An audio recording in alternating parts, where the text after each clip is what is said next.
Hey guys, welcome back to another episode of the Crimson Crossover podcast presented by the Field of 68 and JJ Apparel. I'm your host, Christian Sykes, joined as always with Charles Branch and a special guest we have tonight, Michael Harper.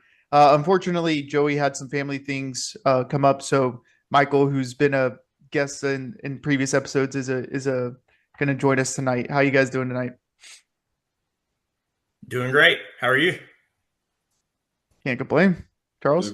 Yeah, I'm doing pretty well. I'm excited about Feast Week. Obviously, our tournament being the inaugural Players Era, but there's also Battle for Atlantis and Maui has some decent fields too. So some really good college basketball uh, this week, and there's been good college basketball as well in these early MTE tournaments. So we're in the thick of it now. Well, not even that.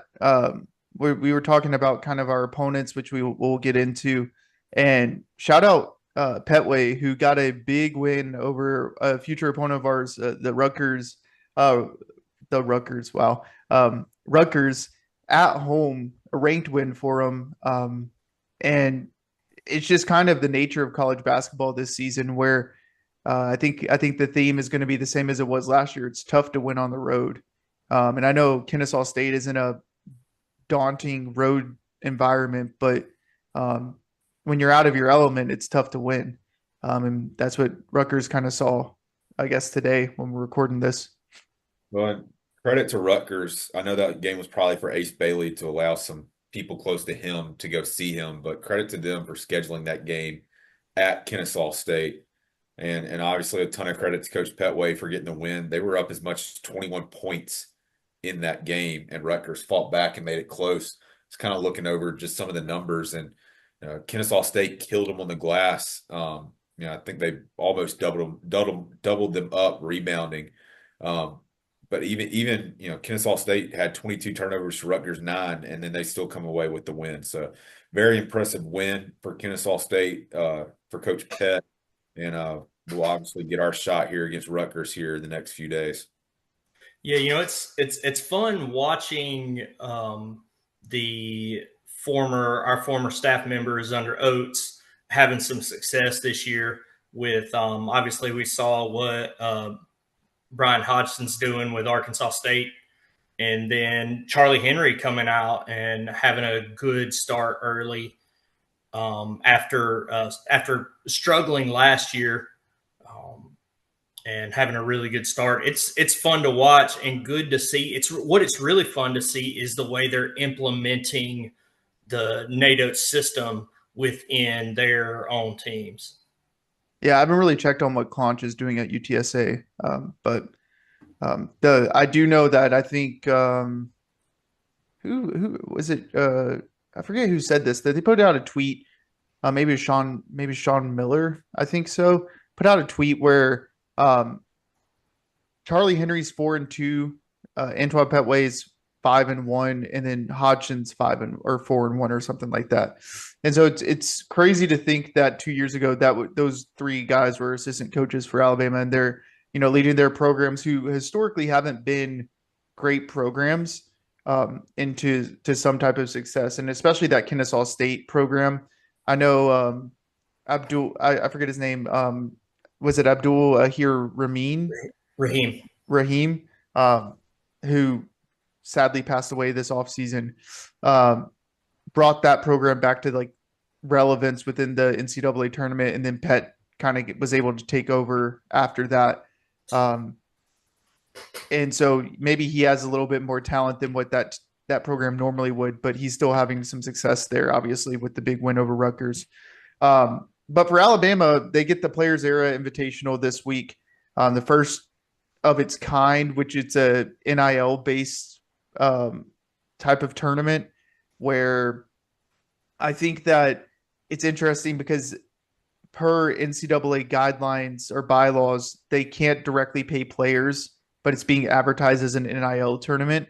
And so whether that be it's probably going to end up being they have to go do some type of sponsorship, marketing, whatever. And through those companies that are associated with the tournament, they're going to get paid. But what are your guys' thoughts? Maybe before we get into like the actual games on the type of format, whether it be the playing format or the NIL format of this tournament. Well, I like this a lot better as far as going and earning your money than just, what we see in the NIL market. I'll talk football just for a second. The kid who flipped from LSU to Michigan to go sign a $10.5 million NIL deal. Like, congratulations to him, but I think it's better for guys to actually and as a team to go out there and perform well to earn NIL money for themselves. I wonder, depending on the success of this, I'm sure the NCAA doesn't want to give up any money themselves, but I've always kind of thought, with bowl games or as you go farther in the NCAA tournament, I mean, we're watching those tournaments, we're watching these bowl games because of those guys, and maybe that's an opportunity, especially for the bowl games where you see so many guys opt out, that has certain players maybe stick around a little bit longer and play those games if there is a NIL opportunity, if your team wins or whatever it may be. So we've seen kind of the impact of the players era as we start looking to next year's uh multi-team events, because we were talking in our group chat a couple weeks ago when they announced the field for the Maui Invitational, which I for years has been the premier multi-team event to kick off the year. I would put Battle for Atlantis right behind it. That field was shockingly light on names and teams that would typically gravitate you to the TV and watch them play. And because a lot of those teams are going to be in the players era tournament next year, so it'll be interesting to see how it actually shakes out. But I think this is a great opportunity. Maybe it's an opportunity as well where we get more neutral site games. We've tried to do that more in Birmingham and Huntsville, especially early on in the season, getting fan involvement, with the holidays where you may not have students there. Does that present maybe some one-off opportunities, not necessarily in a tournament style format, but one-off games where guys can be compensated, but also provide, a great product and a great event for people that aren't going to consistently see this, whether they have season tickets or whether they live in Tuscaloosa or whatever it might be. Yeah, you kind of stole what I was going to say there. I'm really intrigued to see how this works out and what kind of success that the Players Era tournament has with players being compensated. And like you said, does a game in Birmingham or does UConn maybe have a game at Madison Square Garden or something like that, to where they're able to do some kind of NIL activity for them to earn something, if it's just a UConn versus Duke game or something like that, which they already have.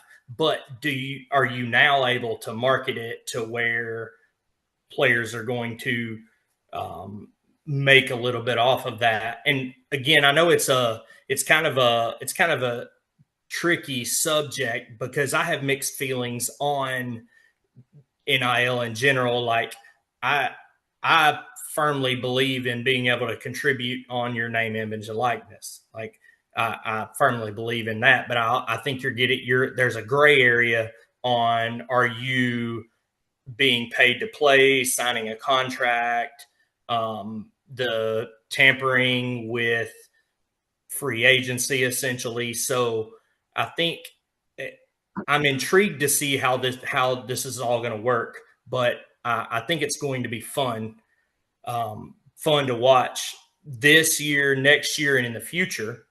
Also, are we going to see Maui, the Battle for Atlantis, and all these other MTEs try to start doing the same thing that the Players Era is doing? Because just like you said, Charles, with Maui's field next year, it was not as impressive as it normally is. And so are they going to sit back and say, well, maybe we should look into some kind of sponsorship to where we're going to be able to have some NIL events to go along with this? And this is literally off the top of the dome here while we were talking about this, as far as an idea, what would you guys think about having a 2 week period, right? Where it would be over Thanksgiving and maybe the following week, because after feast week, there's the ACC SEC challenge, right? There's the Big 12, Big 10 challenge, whatever is going on. How would you guys feel about getting rid of the MTEs, getting rid of those challenges, and having for Thanksgiving, having a regional type of event where maybe it's like you have 16 teams from the Southeast, 16 teams from the Northeast, 16 teams from the West, 16 teams from Midwest, whatever it may be, however you want to split it up, kind of like as a pods. And those teams play in a bracket. And then the winners of those brackets the following week go to like a Vegas, go to like it'd be like a mini Be a NCAA mini NCAA tournament. tournament, yes. Exactly. Yeah. And have those, but have it based off of NIL. So So to me, anything to generate good games early in the season, I'm all for. I don't think you'll ever get rid of the MTEs like with the just because of the tradition of Maui.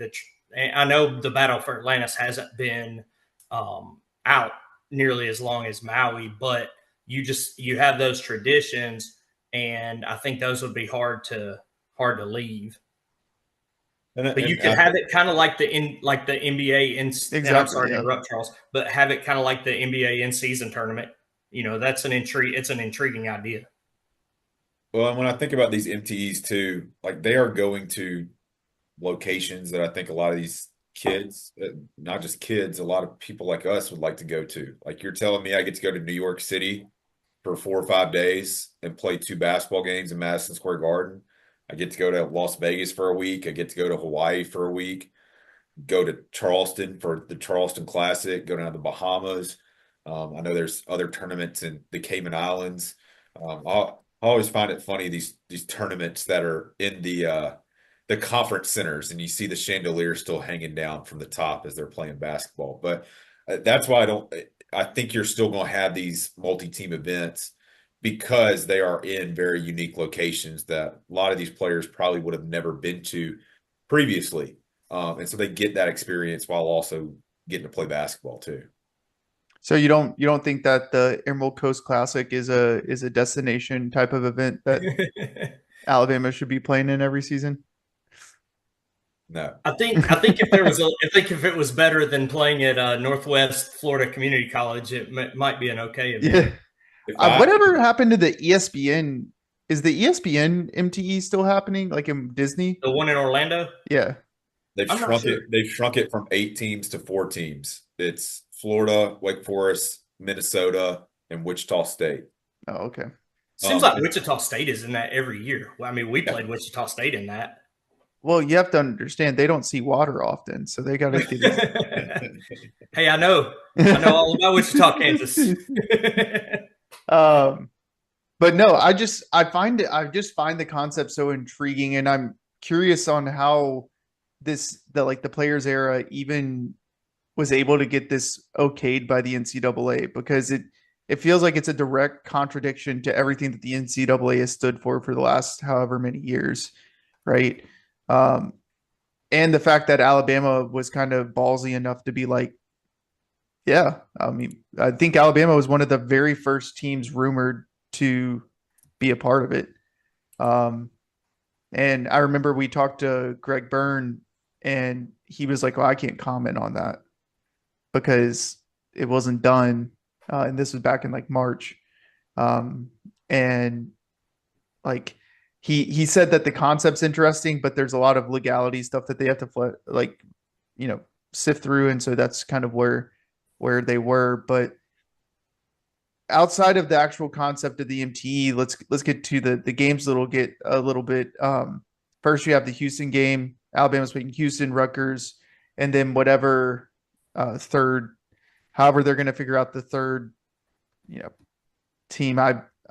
I know they have this whole structure with like points differential and all of this, but I think that was because what Creighton had some type of like religious thing that they said that they couldn't do on Sundays, and so they had to completely change it up a couple months before.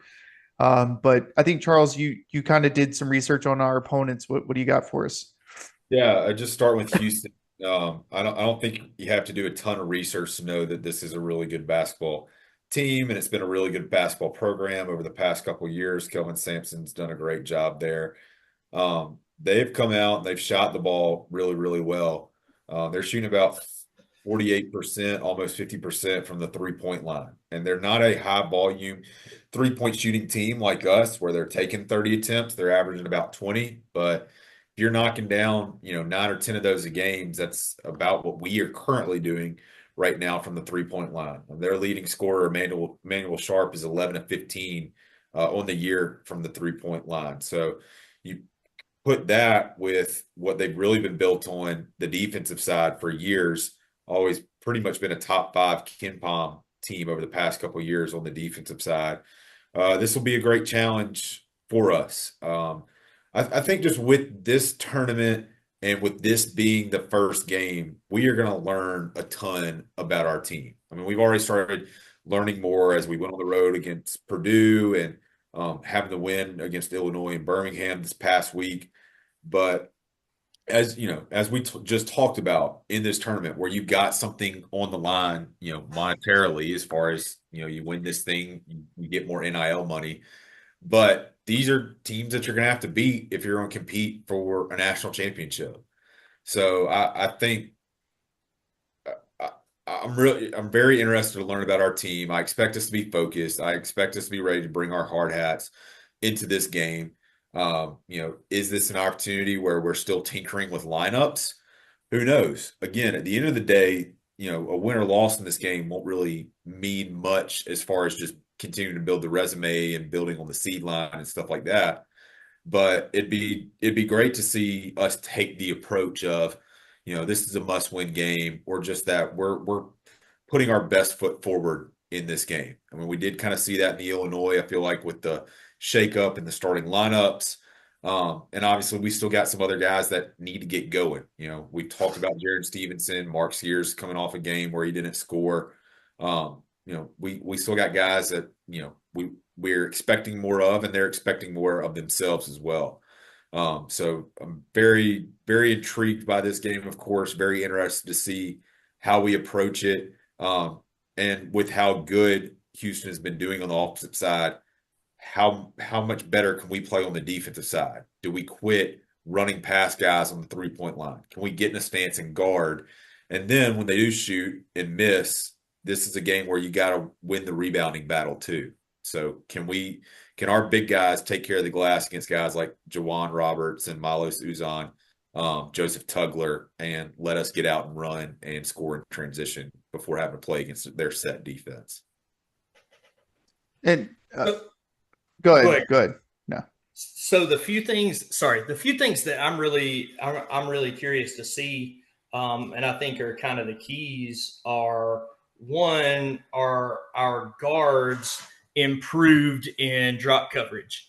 Um, a lot of our issues in the Illinois game were not necessarily Cliff or Grant or Aiden Sherrill. They were our guards not getting around the screen to get on the hip of the guard to push him in, or get on the hip of the ball handler to push him into the big. So it kind of put our bigs in a bind there in drop.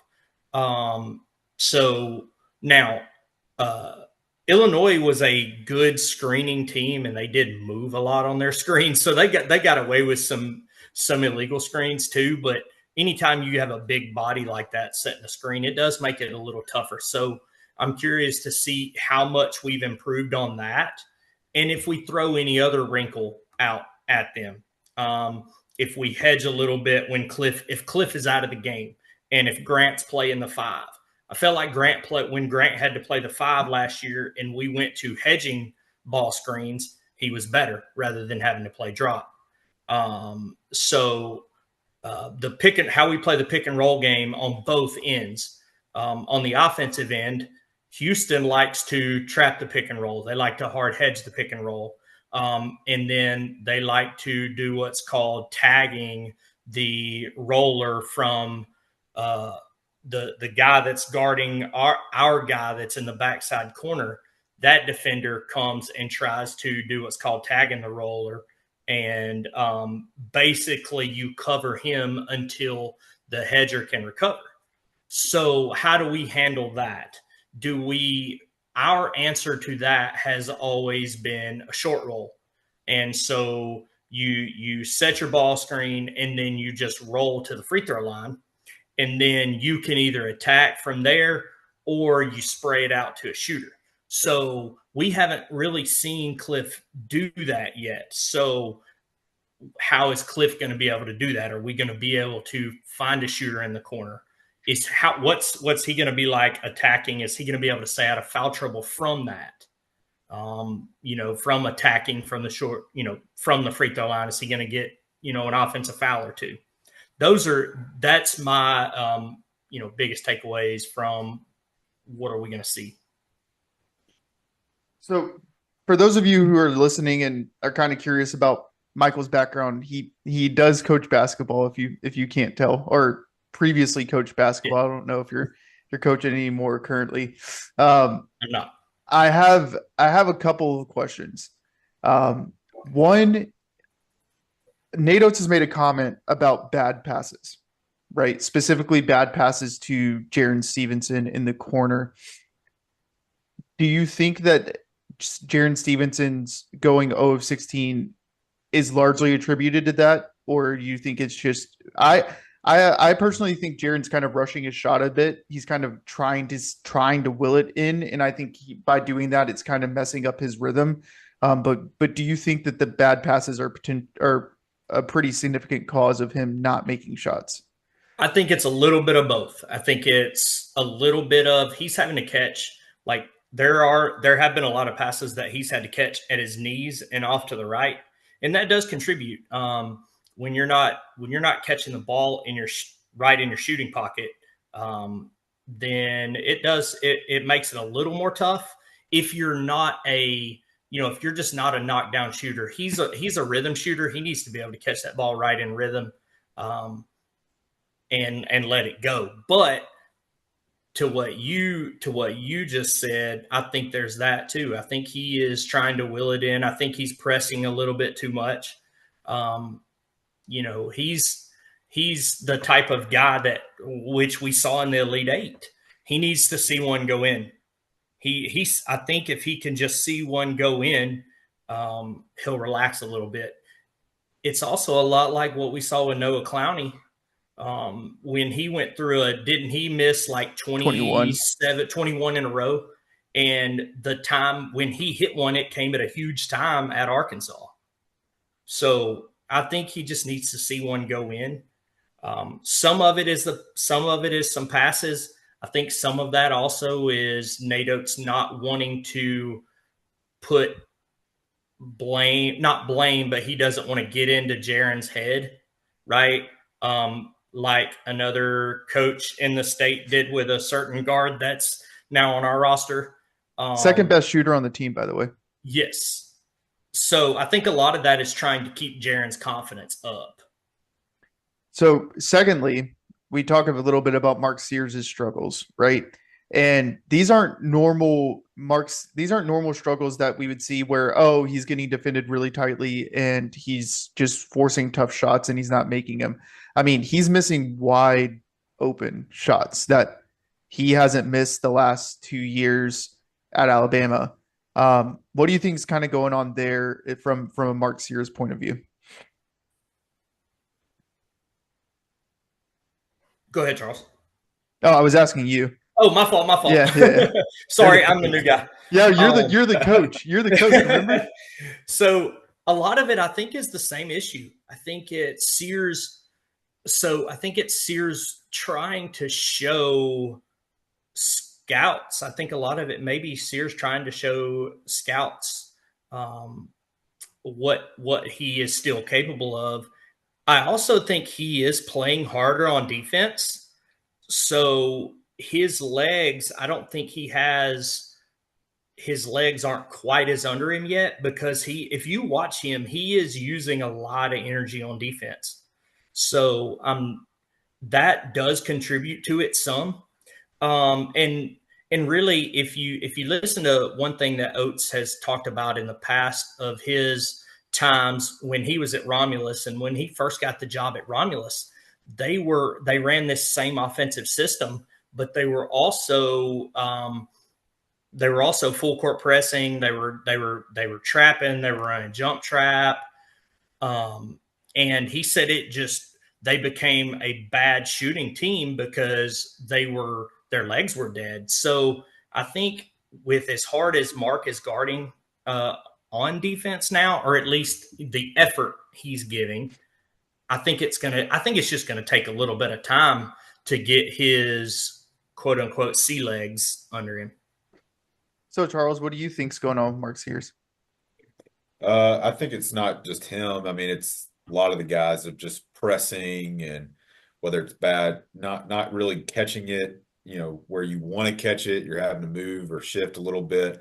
Probably there's probably a few attempts that he's taken that are a little bit deeper than what they need to be, just knowing the offense that we have. But I think this just kind of became a symptom in the Arkansas State game. I mean, we came out in the first game against UNC Asheville. We only shot 18 threes, but we hit 8, and the offense was flowing well enough. We were getting to the rim, finishing at the rim, going to the free throw line.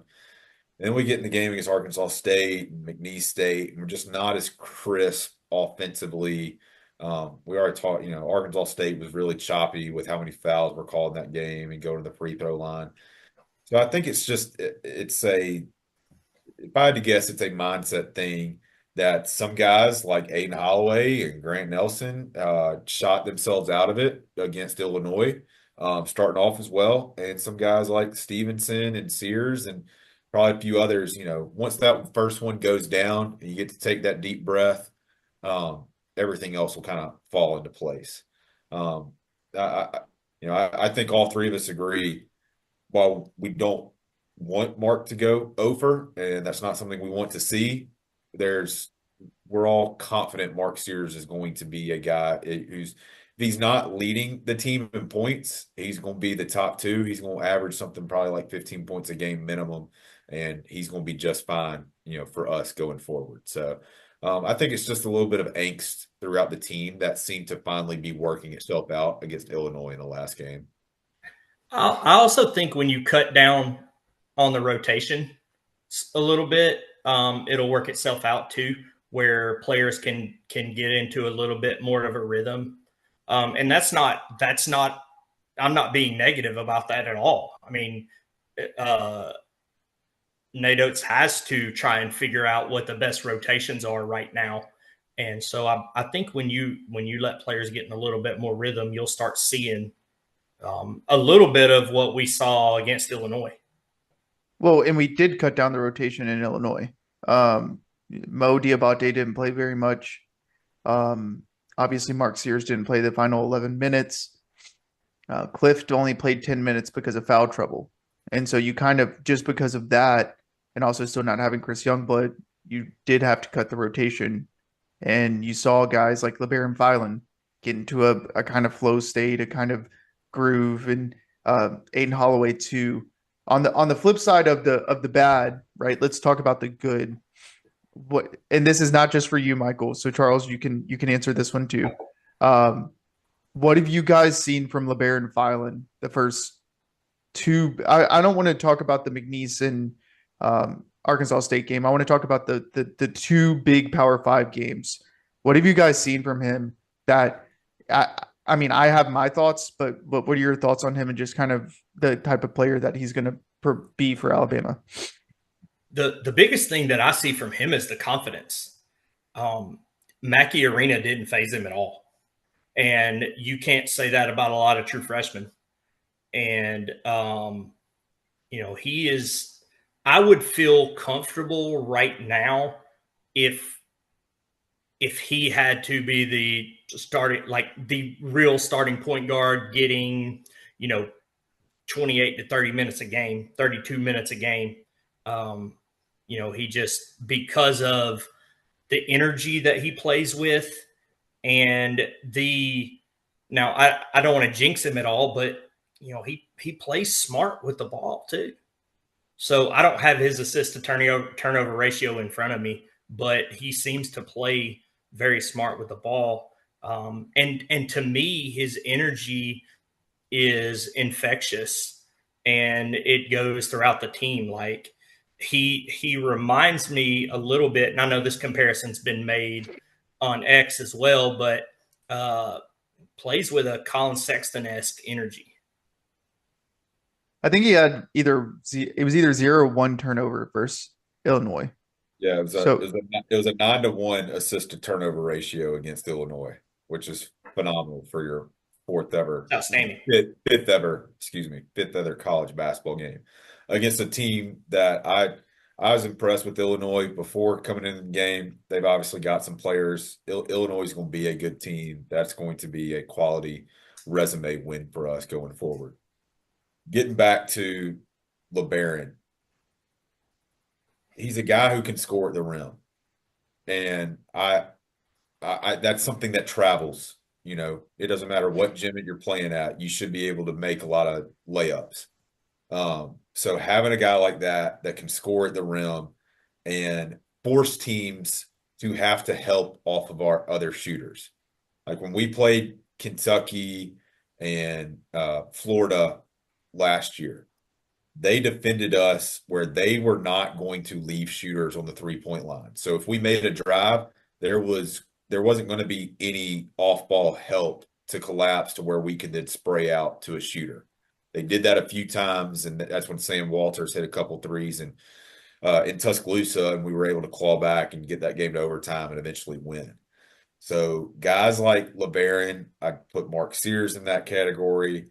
I think Chris Youngblood's a guy that can be in that category. We saw it a little bit from Grant Nelson with the threes that he hit, and I also think Illinois' maybe lack of athleticism with their bigs kind of allowed Grant to be able to attack the rim a little bit more from outside the 3-point line. But having a guy like that can get to the rim, get to the free throw line as well, but coming off a game where he had 9 assists, that means he's obviously got good court vision. So when people do collapse, he can either hit somebody for a lob or he can get a paint touch and kick it out to somebody for hopefully a clean looking three. It just allows us to be even more dangerous through one player and get it out to guys like Mark, Latrell, Aiden, whoever it may be, standing at the 3-point line to get a clean look. And what I like from him is that he's kind of letting the game come to him. He's not trying to force any actions. He's and he's happy to do whatever he has to do to help the team win. Again, like he gets excited when he throws a lob and somebody else throws one down. He gets excited when he sprays one out to the corner and we knock down a three. He genuinely plays with a love for the game, and it's fun to watch. Are you trying to say he plays the game the right way? He plays the game the right way. But that's contagious too, or that can be contagious. I feel like, the past 2 teams we've had, Brandon Miller was a guy like that was celebrating for other guys when they hit a three or got a clean look. I think about last year's teams, the win at Mississippi State, the win at Georgia, guys like Aaron Estrada, just the joy in the team winning, whether they had a successful game or not. So having a young guy like that is enjoying the success of others as well, hopefully will continue to build the team chemistry that this team needs as we continue to go throughout the year. And someone made a joke on Twitter that he said that he said LeBaron Filan is the iOS update to Aaron Estrada, which I think it's the perfect kind of description because, and Michael, correct me if I'm being completely off base here. I think Mark Sears plays better off ball than he does on ball. 100%. I agree. I think he does. I think Mark, when he gets the ball in his hands and he's supposed to initiate the offense, he gets too caught up in trying to run the play rather than letting the game come to him. Mark Sears is best when he gets a catch and shoot three, gets in rhythm, he can go 6 of 8 and have 20 points, right? Yeah, he's better, and not just better, but he's really good at it with the secondary attack, and then obviously catch and shoot. But when he's catching the ball and putting it on the floor, um, and attacking when he's already on the move, that's when he's really dangerous getting to the rim. I agree with that completely. We're better, and we've seen it. We saw it. We saw it in Brandon Miller's year. We saw it last year. Our offense is better when there's two full-time ball handlers on the floor, and even sometimes three. Well, and we saw it versus Illinois too. Right. You had Aiden Holloway and LeBaron Filan out there, and that's when Alabama started pulling away in the second half. Is when those two guys were out there facilitating and making the shots that they needed to make. And I think that for Mark, and this isn't me turning this into a bashing Mark podcast because I love Mark Sears. I think he's arguably the greatest Alabama basketball player to play at Alabama. Um, but I think when you're out there trying to prove a point as to why you deserve to be in the NBA instead of just letting your play speak for itself, I think at that point is when it becomes sort of an issue.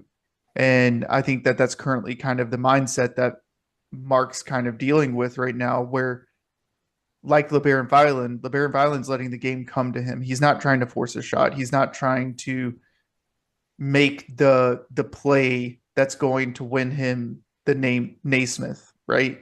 You can't win the Naismith in November in basketball.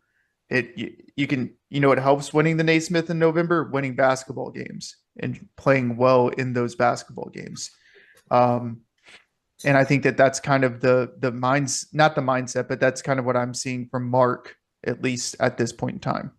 Well, it's that you've got to do what grabbed people's attention in the first place, and that was just your shot, your playmaking ability, and just combine that with showing that you're a little more capable of staying in front of the basketball on defense, which I think he's trying to do.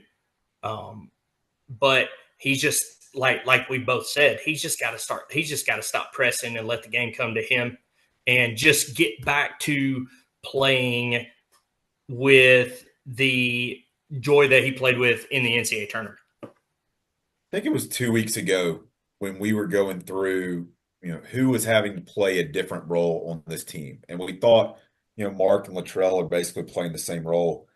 But if you think about it, I mean, we do have so many more weapons this year. Mark is kind of having to play a little bit different role where he doesn't necessarily have to be that guy every night. He doesn't have to go for 35 or 20. And I imagine, that's going to take a little bit of time to, like you said, allow the game come to him. And, 2 years before that, if Brandon Miller wasn't playing well or wasn't getting shots, we were relying on Mark to be the guy to do that. So there's been a lot put on his shoulders the past 2 years, and there's still a lot on his shoulders this year as well. But he's got more help, and 5 games into it, that's going to take some time for him as well to know that he's got all these guys that he can rely on too, and that he doesn't have to go out there and do it every night. Also, there were games last year where he played all 40 minutes. He was playing 35 minutes a game, 36 minutes a game. And so when you play that long, you're going to kind of, even though you're maybe getting tired, you usually can fight through that on the basketball court and you're in rhythm.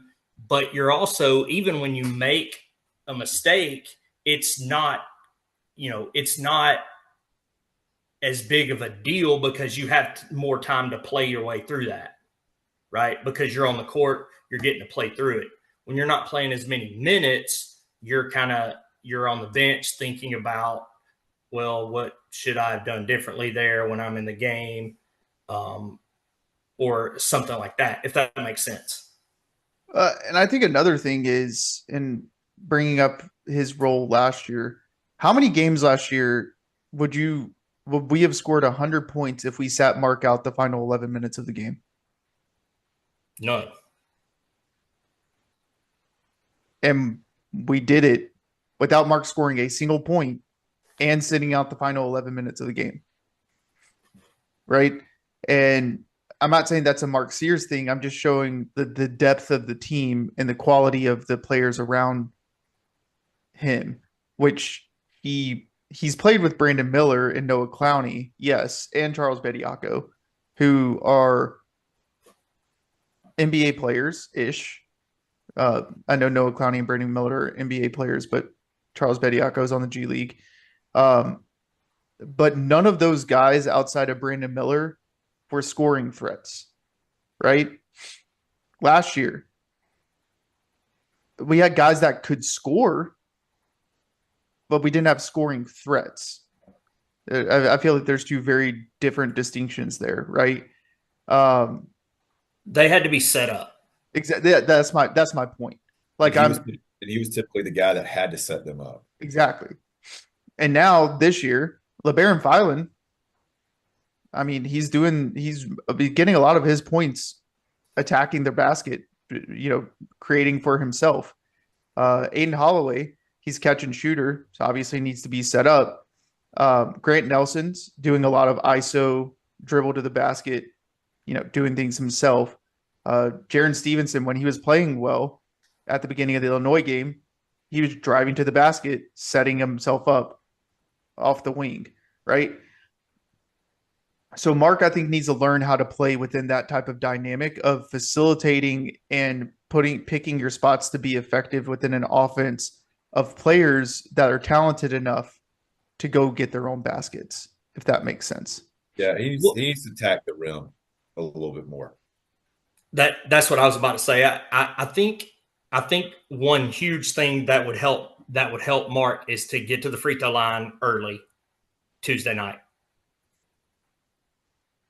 Get his shot back in rhythm, get to the free throw line.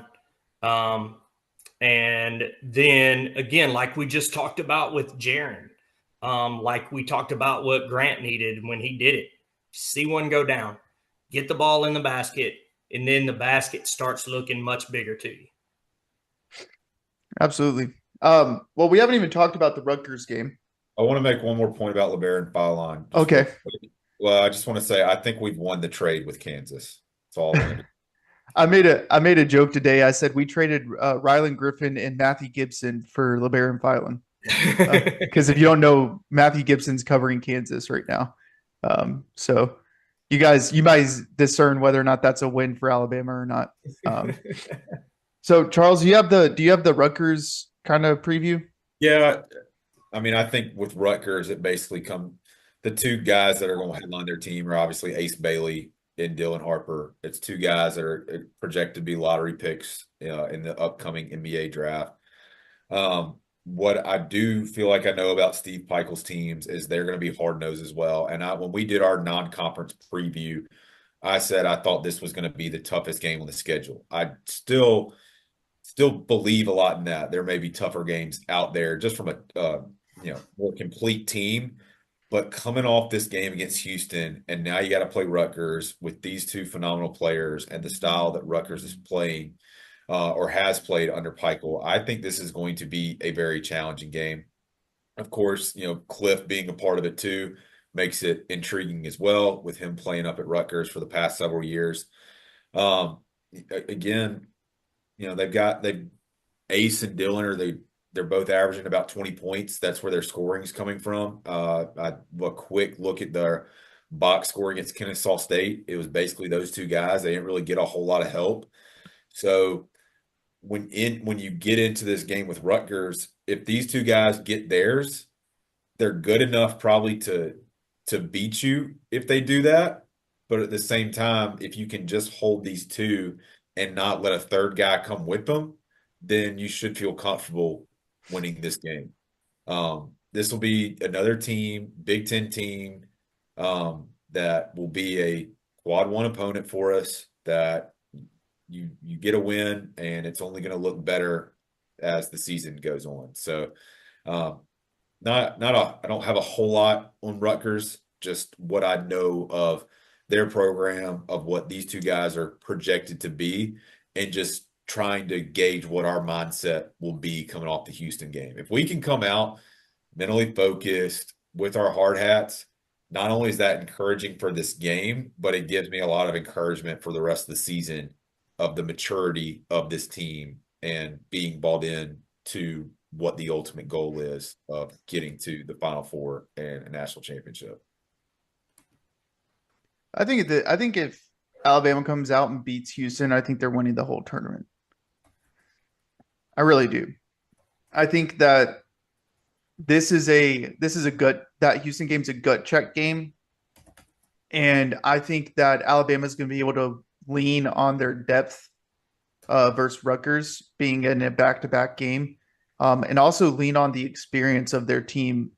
A lot of what Rutgers is going to be relying on are two true freshmen in Dylan Harper and Ace Bailey that haven't been in those type of games thus far, right?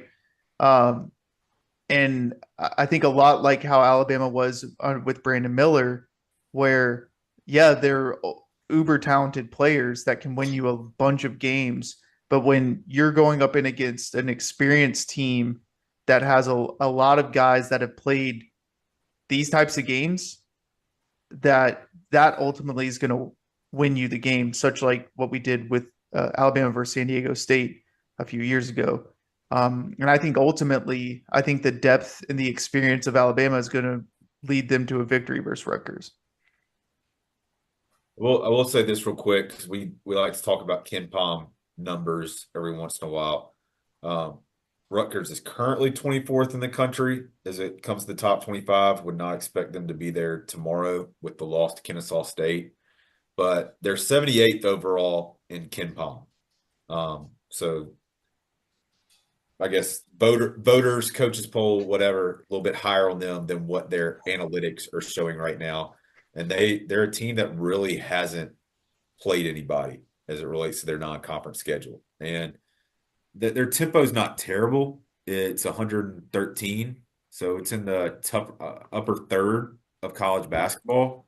But when I look at their schedule, they've only had one game where they've gotten over, excuse me, one game where they've gotten over 77 points. They scored 77 today. They scored 98 against Monmouth. Everything else has been in the 75-point range. So it's a game where, like, if we have, I guess what Evan Maya calls a kill shot, if we have a 10-0 run, I don't think Rutgers is built to get back into games like that, even with Ace, even with Dylan. So if it's a game where we're hot from the outside, I don't think they can catch us. I think if you look at the history of a Nate Oates team in an MTE, look at the second and the third game. Look at how well we've shot. You know, typically as soon as we get the feel of the environment, we usually shoot the ball pretty well. So I agree with Christian. If we win the Houston game, we're going to win the whole tournament, in my opinion. And so I really like our matchup. I do think it's going to be a fun matchup, fun style.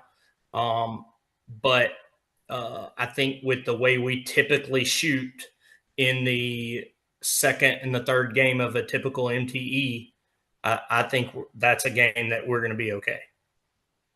What time's the Houston game on Tuesday? 7 p.m. Okay. Central Time. Central Time. In God's time zone. God's Yeah. time zone. Yes. All right. Yeah. Just so everyone knows, I always try to put the times in God's time zone, as most everyone that listens to this is in Alabama, and I'm in this God-forsaken time zone that will have games. I think the Rutgers game's at like 11 p.m. my time or something like that. Yeah, it's 10 p.m. your time. Yeah. So well, so for our schedule, I think we're doing a pregame space tomorrow. Tomorrow meaning I guess it'd be today, uh, as in Monday, because this would be releasing on Monday. We're gonna do a pregame space for people that want to tune into that, just because people would ask for it. And then we might do a post-game space of the Houston game. One, depending on outcome, and then two, I have family coming into town. It's Thanksgiving, so depending on everyone's schedules as well. But we aren't going to do a space on Wednesday. We're not doing a post game space just because that's my family's Thanksgiving. And then Sunday or Saturday, we probably won't do a space, post game space on that, just because again, family time. But we might do something on Sunday. I don't know yet. But that's kind of our schedule for the week. Quick, Um, quick thoughts of because we will have a third opponent out there. We don't know who it is. I think we're all in that it cannot be Texas A&M. yeah, I think there's an SEC rule that it can't be Texas A&M, and I think it's highly unlikely that would be Creighton. So that leaves San Diego State and Oregon. Who would you prefer seeing? San Diego State.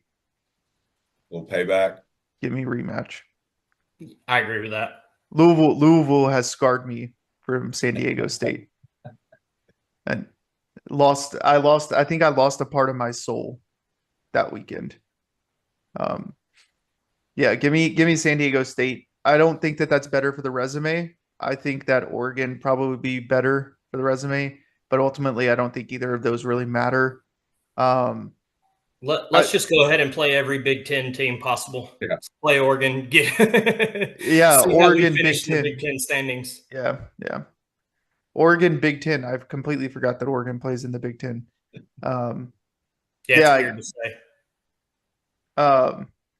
yeah, I don't know. Maybe we play Creighton. I mean, it's possible, right?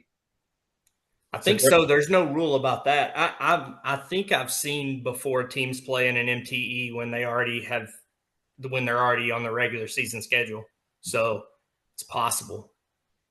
Wasn't Yeah. there an MTE that we had a team that was on our schedule that we could have played, but like ultimately the bracket Yes. didn't. Yes, but I don't remember who it was, but I remember exactly what you're talking about. Might have been when we were in the ESPN events invitational, like playing Liberty again or something like that, maybe. Yeah, I think it was Belmont, actually. Yeah. We might as well play the best rivalry in college basketball. We might as well play that game twice. Yeah, in a 2 week span. Yeah. Might as well. No, I mean I wouldn't be upset to play Creighton. I think it would be interesting to see Creighton twice in a season. Um, I just don't know how likely it is. I mean, I guess it would be pretty likely if we both win, both sides of our bracket, right? Then I mean that's a pretty easy choice for them. But I don't know. I don't really know how all that works, and that's what makes this so interesting. What's going to be, to me, what's going to be interesting is if I don't think it's going to happen, because I don't think Texas A&M is going to win that side.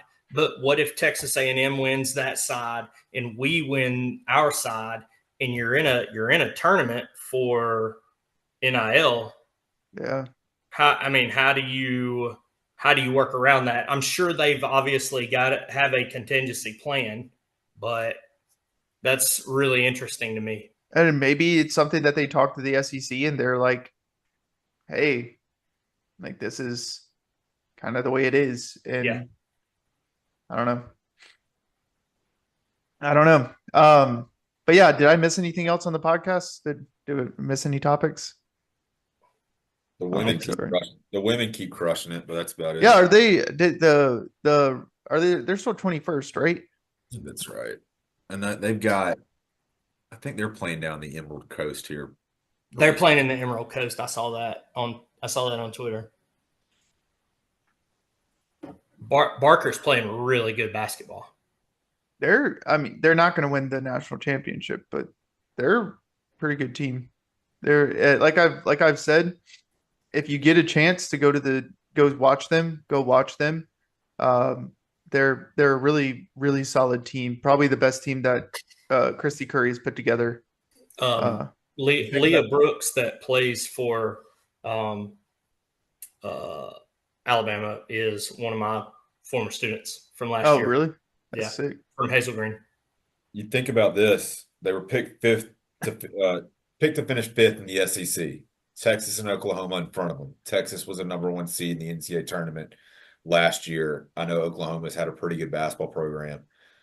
If we hadn't merged this year with Texas and Oklahoma coming in the SEC, they'd be behind LSU and South Carolina, who we know how good South Carolina's been for years, and what LSU has been built into. Like that's very impressive. And again, I go back from when I was at Alabama in 2008, 2009, 2010, what that program has come from. Like I don't Christy Curry does not get enough credit for what she's done with the women's basketball program. I know Wendell Hudson deserves some as well for saving it from Shelley Smith, but Coach Curry has done a phenomenal job to make this program relevant again and compete in the SEC. Yeah, definitely go check them out. If you're in Mobile or what is it? No, it's Dothan, right? Yeah. Not Mobile. I mean, I guess if you're in Mobile, but if you're in that coast area, go check them out if you They're in can. Destin, I think. I think it's Destin, not they're in Dothan. Destin. Yeah. To go check them out. Go check them out in Coleman. Um, other than that, I think we're good to sign off. Like I said, we'll have a pregame space, I guess, tonight, and then maybe a postgame space following the Houston game, depending on one, whether or not I'm uh, still cleaning, and then two, if we lose, I'm just going to tell you I'm not dealing with that. So um, that's kind of where I'm at. But either way, I hope everyone has a happy holiday, has a happy Thanksgiving with their family. If you guys could, keep Joey in your thoughts and prayers, just from the family stuff that he's got going on. And we appreciate Michael for hopping on last minute. And maybe with football season being done, we get him on a little bit more frequently. But Absolutely. Anytime. all right, well, we'll talk again soon and roll tide.